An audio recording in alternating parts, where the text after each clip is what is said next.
بسم اللہ الرحمن الرحیم۔ السلام علیکم ورحمۃ اللہ۔ اسلامک نالج پر مبنی سوال جواب کی ایمان افروز سیریز میں خوش آمدید۔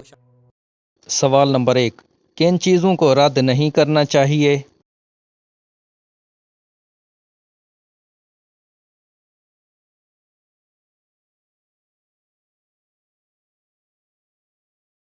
حضرت ابن عمر رضی اللہ تعالیٰ عنہ سے روایت ہے کہ رسول اللہ صلی اللہ علیہ وآلہ وسلم نے فرمایا کہ 3 چیزوں کو رد نہیں کرنا چاہیے۔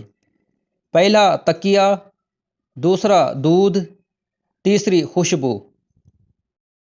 سوال نمبر 2، کیا نل، گھڑا یا مشک کے منہ سے پانی پینا جائز ہے؟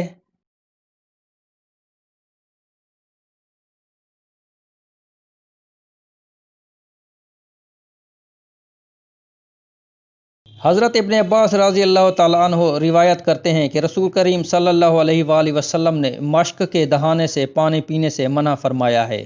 مشک یا اس جیسی دوسری چیزوں جیسے ہینڈ پمپ یا گھڑے وغیرہ کے دہانا یعنی منہ سے پانی پینے کی ممانعت اس بنا پر ہے کہ اس طریقہ سے اول تو پانی ضرورت سے زیادہ صرف ہوتا ہے، دوسرے وہ پانی کپڑوں وغیرہ پر گر کر ان کو خراب کرتا ہے، تیسرے یہ کہ اس طرح پانی پینا کہ زیادہ مقدار میں دفعتاً یعنی اچانک پیٹ میں جائے معدہ کے لیے نقصان دہ ہوتا ہے، اور چوتھے یہ کہ پانی پینے کا جو مسنون طریقہ ہے اس کی خلاف ورزی ہوتی ہے۔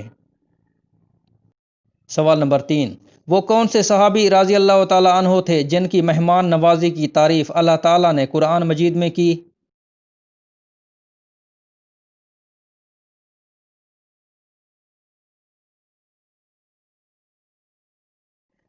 حضرت ابو طلحہ زید بن سہل انصاری رضی اللہ تعالیٰ عنہ کی مہمان نوازی اللہ تعالیٰ کو بہت زیادہ پسند آئی۔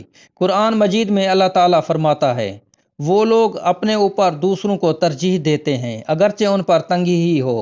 واقعہ کچھ یوں ہے کہ حضرت ابو طلحہ زید انصاری رضی اللہ تعالیٰ عنہ حضور صلی اللہ علیہ وآلہ وسلم کی خوشنودی کے لیے ایک مسافر کو مہمان نوازی کی خاطر اپنے گھر لے گئے، جبکہ گھر میں تھوڑا سا کھانا جو صرف بچوں کے لیے تھا، لیکن انہوں نے بچوں کو سلا دیا، کھانا رکھتے ہوئے چراغ بجھا دیا، اور خود اندھیرے میں دونوں میاں بیوی یوں ہی منہ چلاتے رہے تاکہ مہمان پیٹ بھر کر کھانا کھا لیں اور خود فاقہ سے رہے۔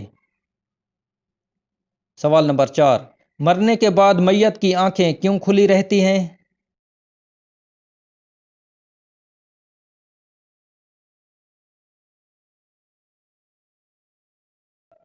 اس حوالے سے سائنسی توجیحات بھی پیش کی جاتی ہیں اور حوالہ جات بھی موجود ہیں، تاہم یہ سوال کہ مرنے کے بعد میت کی آنکھیں کیوں کھلی رہ جاتی ہیں، اس کا جواب خود سرور کونین والی دو جہاں حضرت محمد مصطفیٰ صلی اللہ علیہ وآلہ وسلم نے دیتے ہوئے رب تعالیٰ کے اس راز سے قیامت تک آنے والوں انسانوں کو آگاہ فرما دیا تھا۔